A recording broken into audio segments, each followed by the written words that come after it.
성도 여러분 안녕하십니까?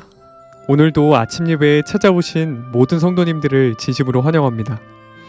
초대교회는 그 어떤 교회보다도 순결하고 뜨거운 교회였습니다. 그런 초대교회가 무엇 때문에 무너지게 되었을까요? 오늘 우리는 그 이유와 과정이 무엇인지 살펴보려고 합니다. 오늘 말씀을 통해서 성령께서 각 사람의 마음에 호소하시는 음성을 듣게 되시길 간절히 바랍니다. 이제 기도하겠습니다. 하늘에 계신 아버지, 우리에게 말씀을 주셔서 감사합니다. 주신 말씀이 오늘 하루의 양식이 되고 우리의 길이 되고 진리가 되고 생명이 될 수 있도록 우리의 마음을 붙잡아 주시옵소서. 하늘에 계신 아버지, 오늘은 초대교회가 어떻게 무너지게 되었는지 살펴보려고 합니다. 이 슬픈 역사가 다시 반복되지 않도록 우리 마음에 호소하시는 성령의 음성을 들을 수 있도록 우리의 마음을 열어주시옵소서. 예수님의 이름으로 기도드립니다. 아멘. 오늘 저희가 함께 묵상할 제목은 초대교회가 무너진 이유와 과정입니다. 이제 목사님께서 권면의 말씀을 전해주시겠습니다. 안녕하십니까? 오늘도 초대교회 신앙에 대해서 살펴보겠습니다. 오늘날 많은 분들이 초대교회의 신앙을 사모합니다.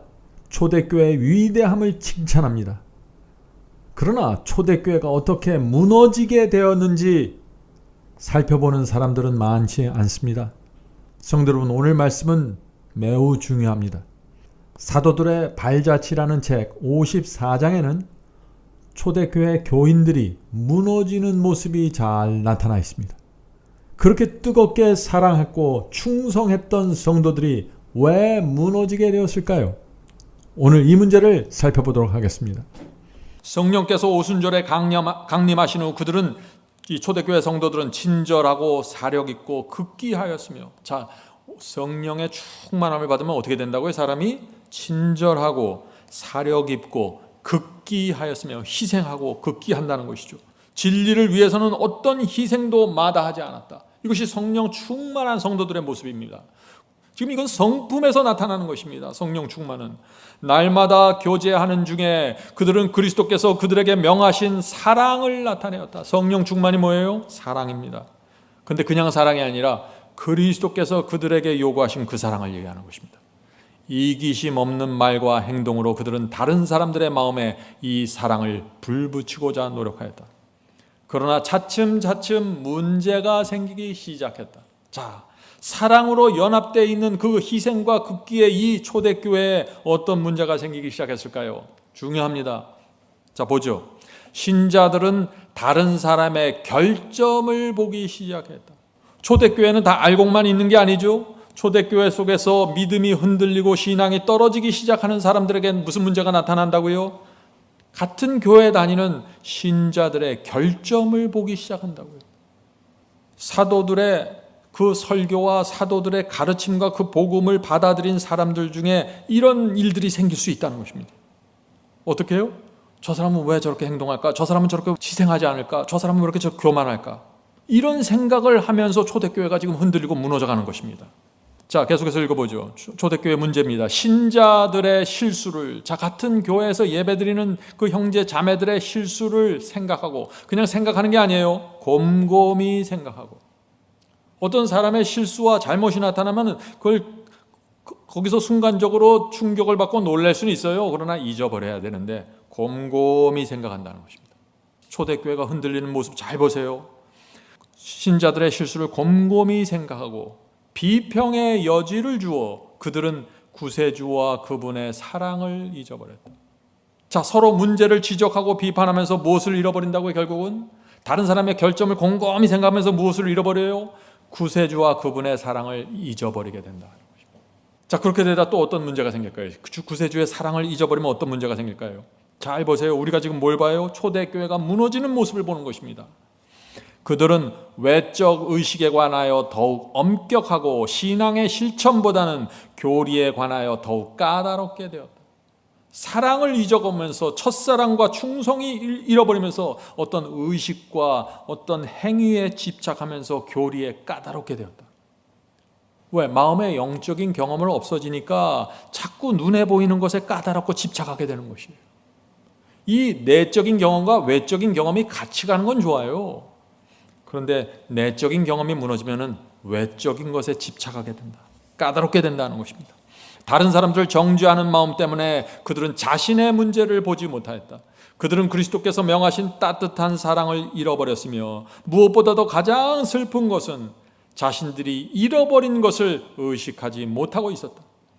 그들은 자신의 생애에서 행복과 기쁨이 사라져가고 있으며 저희 마음에서 하나님의 사랑을 끊음으로 저희가 곧 어두움 속에 행하리라는 사실을 깨닫지 못하였다.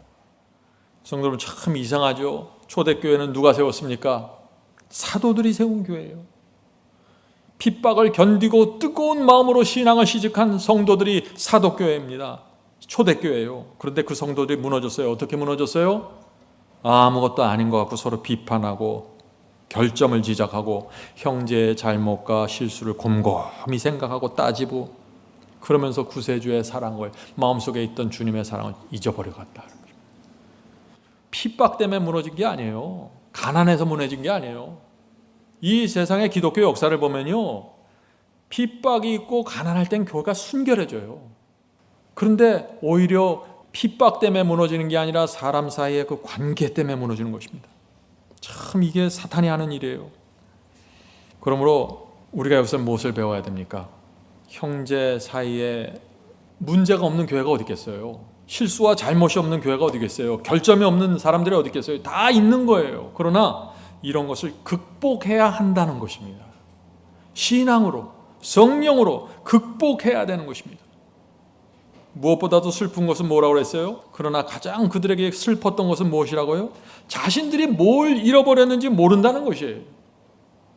이런 문제들이 쭉 생기면서 사랑을 잃어버렸는데 자신들이 왜 이렇게 이 신앙이 식어지고 무너져 가는지 그 이유와 원인을 전혀 진단하지 못한다는 것입니다. 그래서 기쁨과 행복이 사라지고 하나님의 사랑이 끊어져 가는 거, 어둠 속으로 들어가는데 깨닫지 못하는 것입니다. 이것이 가장 슬픈 것이라는 것이죠. 말씀을 계속 읽겠습니다. 교회 내에서 우정과 사랑이 무너지고 있다는 사실을 깨달은 사도 요한이 이 모습을 본 거예요. 초대교회 안에서 신도들에게 사랑의 계속적인 필요를 역설하였다. 교회에 보내는 요한의 편지들에는 이 사상이 가득 차 있다.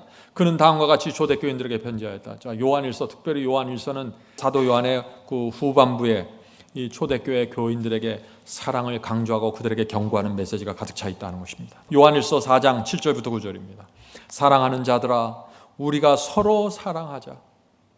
얼마나 문제가 있으면 우리가 서로 사랑하자 그러겠어요. 사랑은 하나님께 속한 것이니 사랑하는 자마다 하나님께로 나서 하나님을 알고 사랑하지 아니하는 자는 하나님을 알지 못하니 이는 하나님은 사랑이십니다. 하나님을 안다고 하면서 사랑이 나오지 않으면 하나님을 알지 못한다는 것이죠. 이는 하나님은 사랑이심이라. 하나님의 사랑이 우리에게 이렇게 나타난 바 되었으니 하나님이 자기 독생자를 세상에 보내심은 저로 말미암아 우리를 살리려 하심이니라. 사랑은 여기 있나니 우리가 하나님을 사랑한 것이 아니요 오직 하나님이 우리를 사랑하사 우리 죄를 위하여 화목제로 그 아들을 보내셨음이니라. 사랑하는 자들아, 하나님이 우리를 이같이 사랑하셨은즉 우리도 서로 사랑하는 것이 마땅하도다. 성도 여러분, 이 사도 요한의 마음이 느껴지십니까? 초대교회가 쓰러져가는 모습을 보면서 너무나 마음이 아프고 너무나 답답해서 지금 안타까운 마음으로 이 편지를 쓰는 것입니다. 성도 여러분, 아무리 진리가 초대교회에 세워져 있어도 사람들이 그 작은 문제 때문에 사랑을 잃어버리면 무너져 간다는 것입니다. 초대교회가 무너져가는 것입니다. 사랑이 부족해서. 사랑이 없으면 하나님께 속한 사람이 아니라고 지금 사도 요한은 이렇게 말하고 있는 것입니다. 성도 여러분, 우리에게 두 가지가 필요한 것입니다. 그래서 결국 뭐가 필요해요? 분명한 진리와 사랑입니다. 이 두 개가 같이 있을 때만 가치가 생기는 것입니다. 요한일서 2장 8절부터 10절 읽겠습니다. 사도 요한의 말씀입니다. 요한일서 2장 8절부터 10절. 내가 다시 너에게 새 계명을 주노니, 새 계명이 뭐예요? 서로 사랑하라는 계명이죠. 새 계명을 주노니 저에게와 너희에게도 참된 것이라.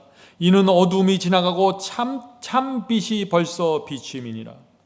자, 사도 요한이 말하는 어둠과 참빛은 뭐예요? 지금 어둠을 말하고 참빛을 얘기했는데, 빛 가운데 있다 하며 그 형제를 미워하는 자는 지금까지 어두운 가운데 있는 자예요.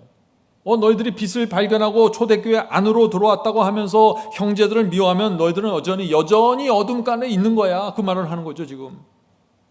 그의 형제를 사랑하는 자는 빛 가운데 거하여 자기 속에 꺼리낌이 없으나 그의 형제를 미워하는 자는 어두운 가운데 있고 그 어두운 가운데 행하며 갈 곳을 알지 못하나니 이는 어두움이 그의 눈을 멀게 하였습니다. 우리가 사랑을 잃어버리면 눈이 멀어요. 그래서 형제들의 진짜 모습을 보지 못하고 내 진짜 모습을 보지 못한다는 것입니다. 참빛은 뭐예요? 참빛은 진리와 사랑의 빛 가운데 사는 것입니다. 어둠은 뭐예요? 진리를 갖고 있다고 말은 하는데 형제를 미워하고 그 불쌍한 부족한 형제를 마음으로 받아주지 못한다는 것입니다. 어두움입니다. 그것이. 이것을 극복해야 된다는 것입니다. 요한일서 3장 14절 15절입니다. 요한일서 3장 14절 15절. 사랑치 아니하는 자는 사망에 거하느니라.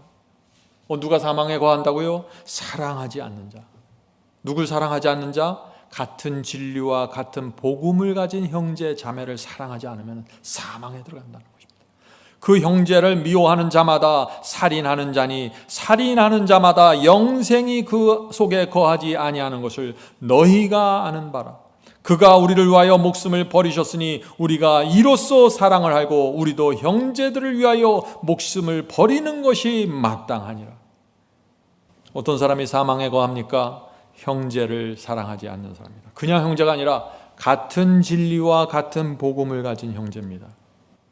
좁은 길을 같이 가고 있는 형제입니다. 그들을 위해서 너희가 목숨까지 바쳐야 되는데 사랑하지 않는다고? 지금 이 말을 얘기하는 거예요. 그리스도의 교회를 가장 위태롭게 하는 것은 세상의 반대가 아니다. 가장 무서운 재난을 일으키고 하나님의 사업의 발전을 가장 확실하게 방해하는 것은 신도들의 마음속에 품은 악이다. 성도 여러분, 하나님의 교회를 가장 확실하게 위험하게 만드는 것은 뭐라고요? 세상의 반대가 아니에요. 어떤 교회 밖에 있는 사람들의 공격이 아니에요. 교회 안에 있는 형제 자매들 마음속에 성령을 거절하는 그 악이 있는 것입니다.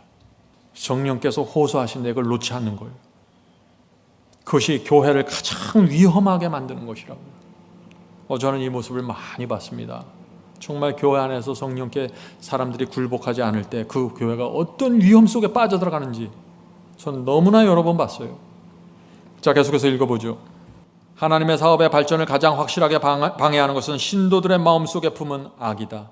시기심과 의심과 험담과 악한 추측을 품는 것보다 영성을 약화시키는 더 확실한 방법은 없다.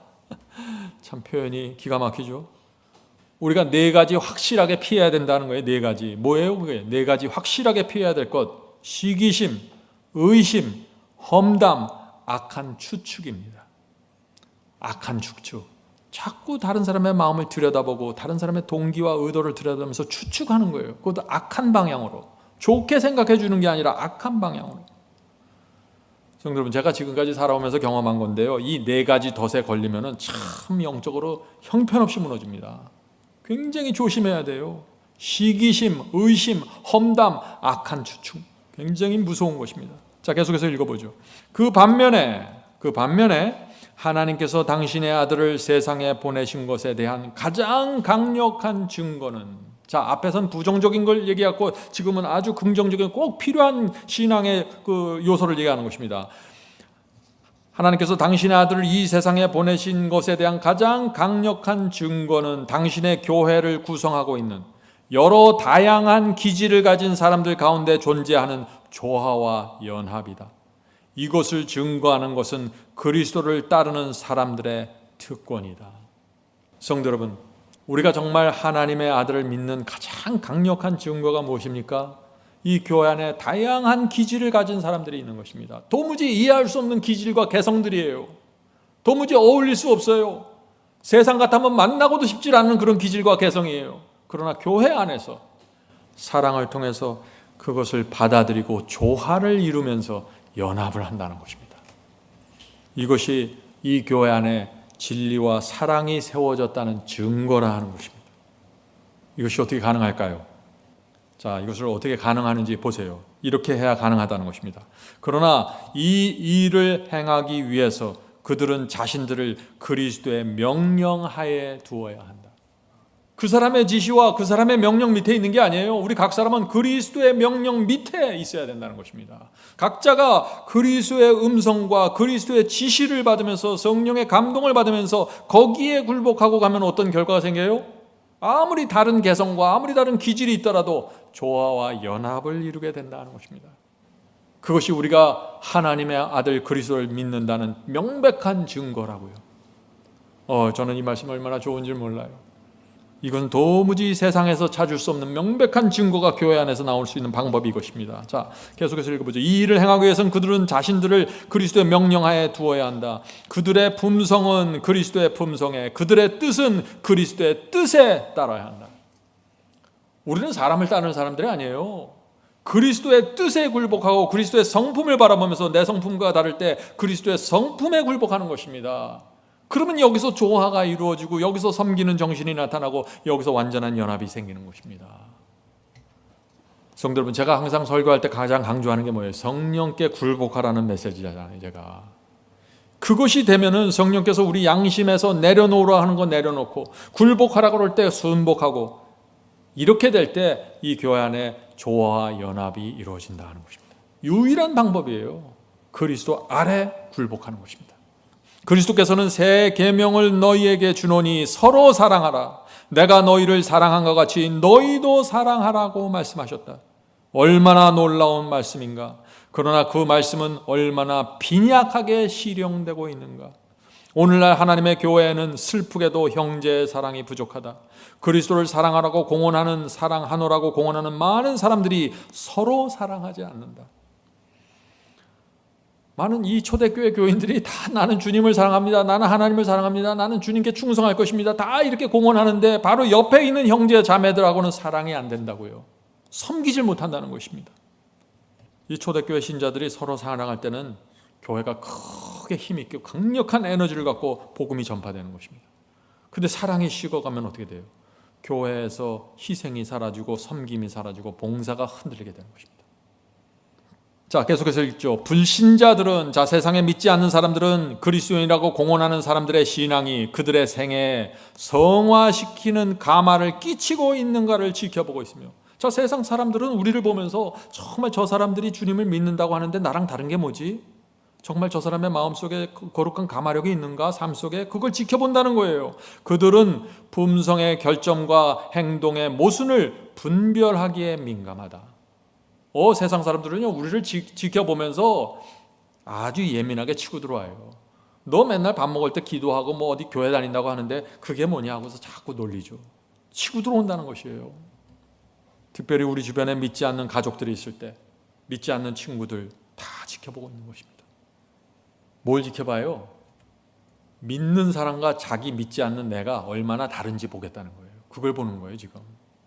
자, 계속해서 읽어보죠. 그리스도인들은 마귀가 그들을 가리키면서 그리스도의 깃발 아래 서 있는 이 백성이 얼마나 서로 미워하는가 보라고 말하게 하지 말라. 이거 번역이 좀 그런데요. 마귀가 우리를 가리키면서, 자, 이 믿는 사람들 봐, 얼마나 서로 사랑하지 않고 미워하고 있니? 하고 마귀가 지적하지 않도록 조심하라는 것입니다.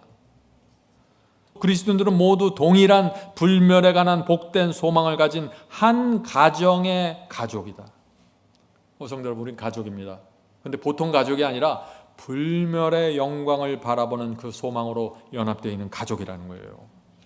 그들을 함께 묶는 유대는 매우 가깝고 부드러워야 한다. 자, 우리의 연합이, 우리의 유대 관계가 왜 이렇게 가깝고 부드러워야 할까요? 우리는 하늘에 가서 영원히 살 사람들이에요. 영원히 한 가족으로 살 사람들이에요. 근데 이 땅에서 미워하고 시기하고 질투하고 막 이러면 어떻게 영원히 살겠어요? 그런 사람들하고 같이. 그래서 우리가 서로 아껴주고 부드럽게 하늘 가는 나그네들로 교제해야 된다는 것입니다. 얼마나 필요한지 모르겠어요. 자, 초대교인들이 어떻게 무너졌다고 했죠? 다른 사람들의 결점을 보기 시작했다는 것입니다. 신자들의 문제를 자꾸 생각하는 거예요. 그러면서 사랑을 놓쳐버렸다는 것입니다. 무엇보다도 슬픈 건 뭐라 그랬죠? 자기 자신이 그렇게 무너져가는 것을 보지 못한 것입니다. 성령께서 역사하시는데 그걸 듣질 못하는 거예요. 그래서 기쁨과 행복이 사라지고 교회에서 하나님의 사랑이 자꾸 끊어져가고 어둠 속으로 들어가는데, 이 성도들이, 초대교회 교인들이 그것을 느끼지 못하고 그 현실을 보지 못했다는 것입니다. 가장 슬펐다는 것이죠. 오늘 우리가 그리스도의 품성의 완성을 배웠죠. 그리스도의 품성의 완성이 뭐라고 했습니까? 마음속에서 끊임없이 다른 영혼들과 다른 성도들을 도와주고 축복하고자 하는 그 충동이 계속해서 올라올 때 품성의 완성이 이루어진다고요. 이 품성의 완성을 배울 수 있는 최적의 장소가 어디입니까? 우리의 가정과 교회입니다. 가정과 교회에서 서로 완전히 다른 기질과 개성을 가진 사람들이 모인 이곳에서 성령의 역사를 배우고 주님 앞에 굴복하는 걸 배우고 성품이 주님을 따라가는, 그 닮아가는 그 모든 의의 경험을 가장 배울 수 있는 장소는 교회입니다. 교회예요. 그래서 우리가 이 교회를 통해서 주님을 닮고 주님께 가까이 가게 되는 것입니다. 성령께서 오늘 우리에게 정말 이 하늘의 사랑이 무엇인지 알려주시고 퍼부어 주시길 간절히 바랍니다. 기도하겠습니다. 하늘에 계신 아버지, 초대교회 순수한 신앙을 배우길 소망합니다. 또 초대교회가 무너지는 모습 속에서 교훈을 배우길 소망합니다. 주여, 1세기 성도들이 형제들의 부족함과 죄를 보면서 실망하고 흔들렸습니다. 저희가 그렇게 되지 않도록 붙잡아 주시옵소서. 사탄은 우리 속에서 사랑이 식어지길 원합니다. 주여, 저희가 주님의 사랑과 자비를 계속해서 바라보게 도와주시옵소서. 감정이나 환경에 흔들리지 않게 붙잡아 주시옵소서. 하나님의 말씀 진리 위에 굳게 세워 주시옵소서.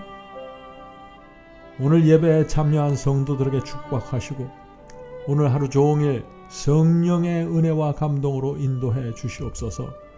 이 모든 말씀 예수 그리스도의 이름으로 간절히 기도드립니다. 아멘.